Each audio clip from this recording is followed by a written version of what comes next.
The manager didn't ask a question. He didn't explain. He grabbed my sleeve so suddenly that I nearly stumbled into a display of charcoal tuxedos. "Sir," he whispered, his voice barely audible, "get in the stockroom, right now." I stared at him. "What?" "Please." His eyes darted toward the glass entrance. "Don't come out, don't make a sound, trust me." I had come in for a simple fitting less than 45 minutes before my son's high school graduation. My tuxedo jacket still had pins in the sleeves. Nothing about the afternoon suggested danger. "I'm supposed to leave for the ceremony." "I know." "Then why would I?" The bell above the front door jingled. The manager's expression changed instantly. He didn't look frightened for himself. He looked frightened for me. Without another word, he opened a narrow stockroom door behind the fitting area and gently pushed me inside. "Whatever you hear," he whispered, "stay hidden." The door clicked shut. I stood between shelves stacked with garment bags and polished dress shoes, completely confused. Then I heard 3 voices enter the showroom. One belonged to my older brother, Victor. Another belonged to my sister-in-law. The third stopped my heart. "My son." I frowned. That wasn't possible. An hour earlier, my son had texted me saying he was already at school getting ready for graduation with his classmates. I told him I only needed to stop by the tuxedo shop for one final fitting before meeting everyone at the ceremony. Yet here he was, in the same store, with my brother. I moved closer to the narrow gap beside the stockroom door, careful not to make a sound. The manager casually greeted them, as though nothing unusual had happened. "Good afternoon." Victor laughed. "Busy day." You could say that. I had always trusted my brother. After my wife, Emily, passed away from cancer 8 years earlier, Victor became the relative everyone leaned on. He offered advice. He volunteered to help with paperwork. He picked my son up from baseball practice whenever I stayed late grading exams. Whenever I thanked him, he'd smile and say, "That's what family does." I never questioned his intentions. Looking back, maybe I should have. Outside the stockroom, hangers slid across a clothing rack. Someone tried on a jacket. Then Victor lowered his voice. "Everything has to stay exactly as we planned before graduation." The words hit me harder than they should have. "Planned? What plan?" My son didn't answer immediately. Instead, I heard him quietly exhale. Then the manager walked past the stockroom door, pretending to organize inventory. As he passed, he gave the door 2 light taps. It wasn't random. It felt like a warning. I held my breath and listened even more carefully, knowing that whatever was happening outside that door had nothing to do with tuxedos anymore. And I suddenly realized I wasn't hiding from strangers. I was hiding from my own family. What exactly had they planned? I stayed perfectly still. The stockroom smelled of pressed wool, cedar blocks, and cardboard boxes. Every sound from the showroom carried clearly through the thin door. Victor spoke first. "Remember what we talked about," he said calmly. "Today isn't about the past, it's about your future." There was a long pause before my son answered. "I know." His voice wasn't confident. It sounded uncertain. I leaned closer. Victor continued, "Sometimes people love us, but they still hold us back. You understand that now." Another silence. I think so." Those 4 words hurt more than I wanted to admit. For years, I'd believed my son and I told each other everything. Ever since Emily died, I'd promised him that no matter how difficult life became, we would face it together. Apparently, someone else had been having those conversations instead. As I listened, memories started lining up in ways they never had before. Victor insisting on taking my son to lunch, just to spend time together. Weekend fishing trips I couldn't attend because I was grading papers. Family dinners, where Victor somehow answered questions meant for my son before he could speak. I'd never considered any of it suspicious. I'd been grateful. Now, hidden behind stacks of tuxedo boxes, gratitude began turning into something much heavier. Outside, fabric rustled as someone stepped in front of a mirror. Victor chuckled softly. "You've grown up. You're old enough to see things your father never wanted you to." My son shifted uneasily. "Dad never really talks badly about anybody." "Exactly," Victor replied. "He avoids difficult truths." The words settled in my stomach like a stone.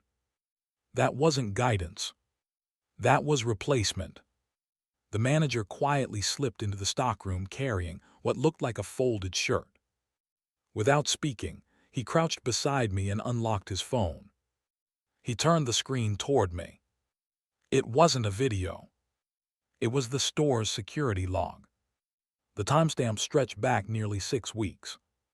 Victor's name appeared over and over again, beside fitting appointments. Sometimes alone. Sometimes with my son. Far more visits than I had ever known about. The manager looked directly at me. His expression said everything. This hadn't started today. He quietly locked the phone again and slipped it back into his pocket before returning to the showroom without saying a word. I remained frozen. Every recent family gathering suddenly replayed differently in my mind. Birthday conversations that abruptly changed when I entered the room. Victor volunteering to organize graduation plans. Relatives telling me, "Don't worry, Victor has everything under control." At the time, I had assumed they meant logistics. Now I wasn't so sure. Outside, my son's voice broke the silence again. "Are you sure?" He hesitated. Then he asked quietly, "Dad never has to know." The showroom fell completely silent. The silence lasted only a second. Then Victor answered without the slightest hesitation. "He'll be happier this way." My chest tightened. There wasn't an ounce of uncertainty in his voice. He sounded like a man explaining a schedule, not rewriting someone else's family. My son didn't reply. Victor took his silence as agreement. "Everything is already arranged," he continued. "The graduation reception is going exactly as planned." I heard papers rustle across the counter. "We've confirmed the seating. Your grandparents know where to sit. Your aunt has the photographer's schedule. After the ceremony, everyone goes straight to the banquet room." The manager pretended to inspect a rack of tuxedos, while remaining close enough to hear every word. Victor kept talking. "When they call your name, I'll be standing where your father would normally stand." My heart pounded. He wasn't talking about helping. He was talking about replacing me. "And after dinner," Victor said, "I'll give the family speech." My son sounded hesitant. "Shouldn't Dad say something too?" Victor laughed softly. "What would he say?" No one answered. "He hasn't really been present these last few years." The words landed like a punch. Present. I'd worked extra classes every semester because tuition, groceries, and mortgage payments didn't disappear after Emily died. I missed dinners because I was grading essays until midnight. I turned down promotions that required travel because I refused to leave my son feeling abandoned. Every sacrifice had been made for him. Now those sacrifices were being presented as evidence against me. Victor continued before my son could respond. "People already understand. They know who stepped in when your father couldn't." Couldn't. Or wouldn't. He deliberately blurred the difference. I suddenly understood why so many relatives had started treating Victor like the center of every family gathering. They hadn't witnessed my daily life. They had only heard his version of it. He had been building that version for months, maybe longer. My son finally spoke. "I don't want Dad to be embarrassed." Victor answered immediately. "He won't be. Everyone will think this happened naturally." Naturally, as though fathers simply faded away, while uncles quietly took their place. The manager walked toward the fitting rooms carrying a clipboard. As he passed the stockroom, he opened the door just enough to slip inside. "I need you to know something," he whispered. I looked at him. I overheard part of this conversation during one of their earlier appointments. He reached into his pocket. I thought something wasn't right. He held up his phone. I recorded what I legally could after they started talking loudly in the showroom. I never expected I'd actually need it. He pressed play for only a few seconds. Victor's unmistakable voice filled the tiny stockroom. "After graduation, nobody will question who really raised that boy." The manager stopped the recording immediately. "We're running out of time," he whispered. I looked at my watch. Less than an hour remained before my son's graduation ceremony began. If I stayed silent now, Victor wouldn't just steal a speech. He would steal my place in my son's life. Outside the stockroom, Victor's confident voice echoed through the showroom one last time. "After today," he said, "nobody will question who really raised that boy." I didn't move until the front door closed. The bell above it gave one final chime, followed by silence. Only then did the manager slowly open the stockroom door. "They're gone." I stepped into the showroom feeling as though the floor had shifted beneath me. For several seconds, neither of us spoke. He finally broke the silence. "I'm sorry." I looked at him. "For what?" "For letting you hear something no father should ever have to hear." I rubbed a hand across my face, trying to steady myself. "No," I said quietly, "I'm grateful you did." He nodded and led me toward a small office at the back of the store. Once inside, he closed the door and placed his phone on the desk. "I want you to hear everything." He connected the phone to a small speaker. Victor's voice immediately filled the room.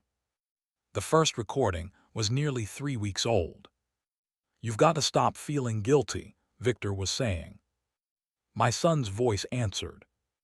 "But Dad's trying." "I know he tries," Victor replied smoothly.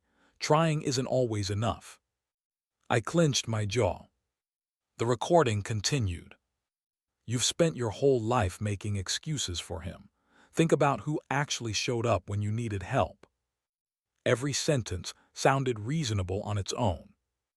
That was what made it so dangerous. Victor never directly told my son to hate me. He simply rearranged the facts.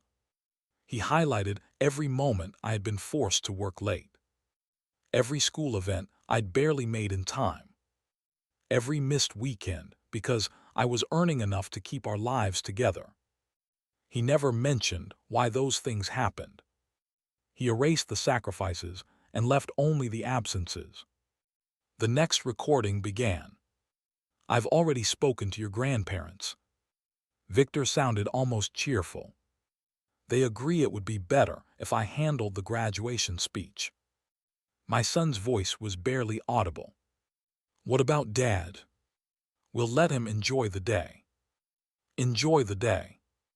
"As a spectator, not as a father." The manager stopped the audio.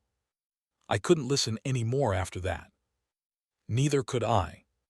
For the first time since Emily died, I felt completely powerless.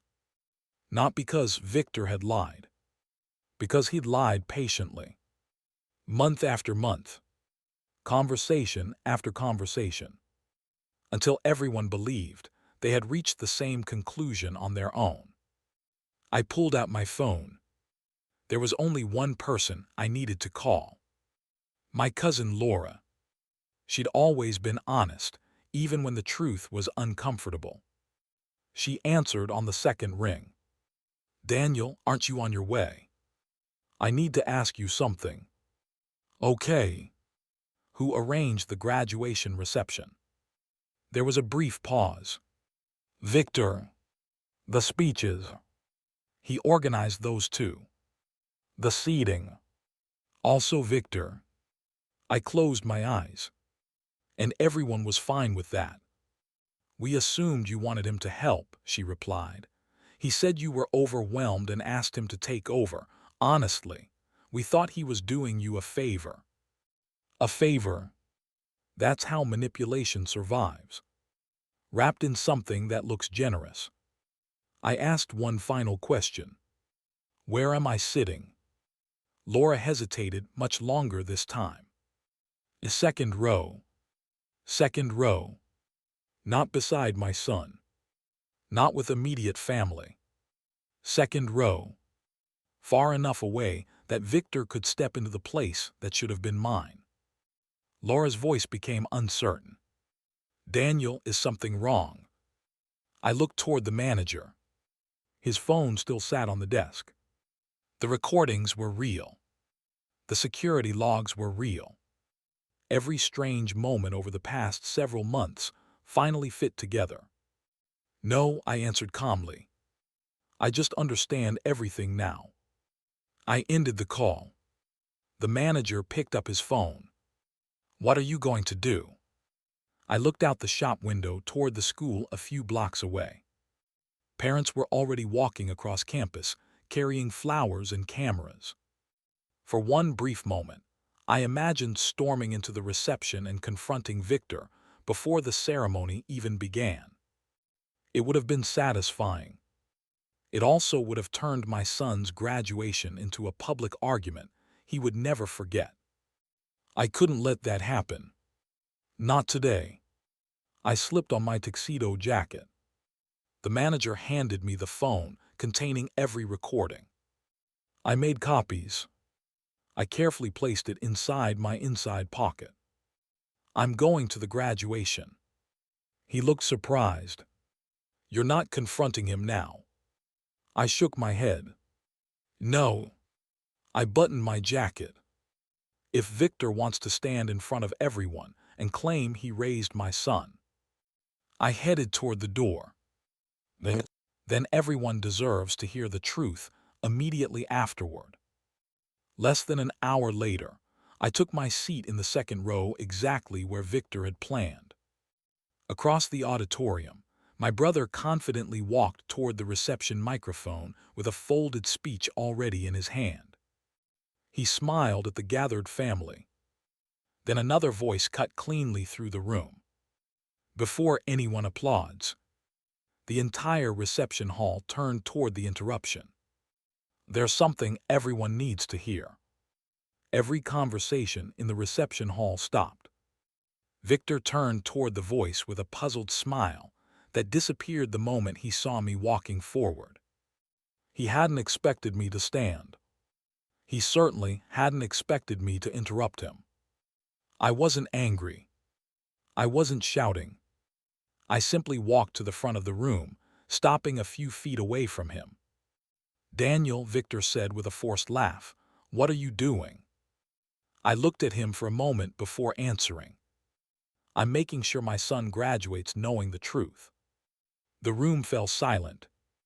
My son looked back and forth between us. Dad.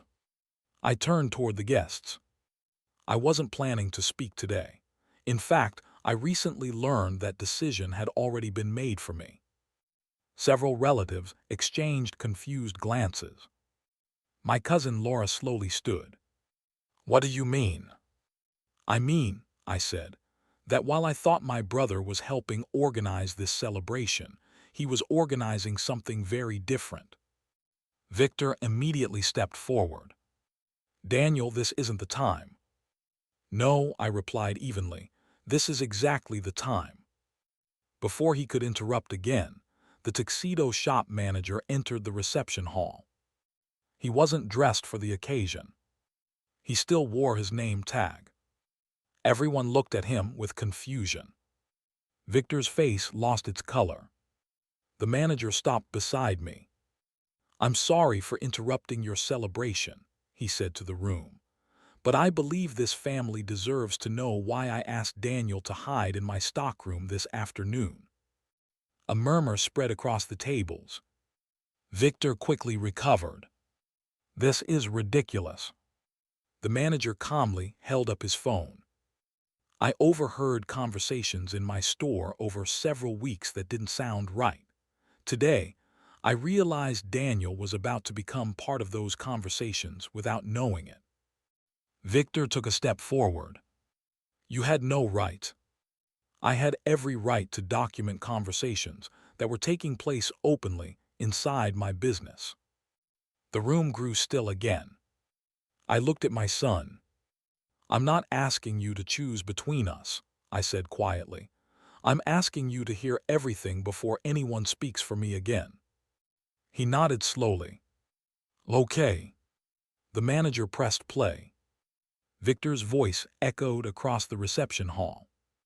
"Trying isn't always enough." The guests looked toward Victor. The recording continued.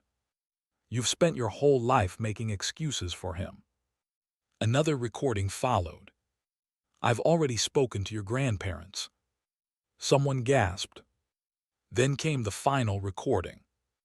"After graduation, nobody will question who really raised that boy." The speaker went silent. No one moved. No one spoke. Victor stared at the floor. My son looked as though someone had taken the air from his lungs. He replayed every conversation in his mind, this time hearing what had really been happening. His eyes slowly filled with tears. He walked toward me. "Dad." His voice cracked. "I thought. I know. I thought Uncle Victor was helping me understand things." I gently placed a hand on his shoulder. "He wasn't helping either of us." He shook his head. "I kept wondering why you were always working. You never complained." "I couldn't," I said softly. "The bills didn't stop after your mom died, neither did life." He covered his face for a moment. "I thought you just didn't want to be there." "I wanted to be everywhere." I smiled sadly. "I just couldn't." Without another word, he wrapped his arms around me. For the first time in months, there was no hesitation between us.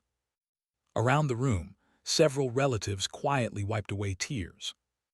Laura turned toward Victor. "You told us Daniel asked you to take over." Victor remained silent.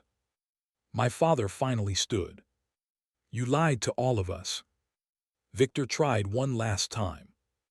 "I was only trying to give him stability." "No," my son said, turning to face him. "You were trying to replace my father." The words landed harder than any accusation I could have made. Victor opened his mouth. Nothing came out. His wife slowly stood from her chair. She looked at him with disbelief. "How long?" Victor avoided her eyes. "Answer me." He couldn't. She picked up her purse. "I don't even know who you are anymore." Without another word, she walked out of the reception hall. No one followed her. No one followed Victor either. He stood alone in front of the family he had spent months manipulating. One by one, relatives approached me. My grandparents apologized for believing stories they had never questioned. My aunt admitted she'd accepted every decision because Victor always sounded so confident. Laura hugged me. "We should have called you instead of listening to him." I nodded. "We all should have talked to each other." The reception coordinator quietly removed Victor's prepared speech from the podium. Then she turned to me. "Mr. Mercer." She smiled warmly. "Would you like to say a few words?" I looked at my son. He nodded. This time, the invitation was his. I stepped behind the microphone. I didn't mention betrayal. I didn't mention Victor. Instead, I looked at my son. When your mother passed away, I began, I made one promise. He smiled through his tears. I promised I'd do whatever it took to help you become the man you are today. I paused. I wasn't perfect. A few quiet laughs rippled through the room. I missed dinners. I worked too many evenings. I got things wrong. I looked directly at him. But there was never a single day that I stopped being proud to be your father. He wiped away another tear. And there never will be. The room erupted into applause. Not because I had won. Because the truth finally had. The photographer gathered us outside for the family picture. This time, no one had to ask where I should stand. My son walked beside me on his own. He placed an arm around my shoulder before the camera flashed. Victor was nowhere in sight. Over the next several months, my son and I began rebuilding something that manipulation had nearly destroyed. Not with dramatic promises, with ordinary conversations, long drives, shared dinners, honest questions. Whenever either of us misunderstood something, we talked instead of assuming. Several relatives distanced themselves from Victor after learning how carefully he had manipulated each of them. His influence disappeared almost overnight. Trust, once broken, proved impossible for him to recover. As for the Tuxedo shop manager, I stopped by a few weeks later to thank him. He smiled and said, "I almost stayed out of it." "I'm glad you didn't," I answered. "So am I." The graduation photograph now hangs in my living room. It's my favorite picture we've ever taken. Not because of the tuxedo, not because of the ceremony, but because when that camera captured the moment, my son wasn't standing beside the man who tried to replace his father. He was standing beside his father.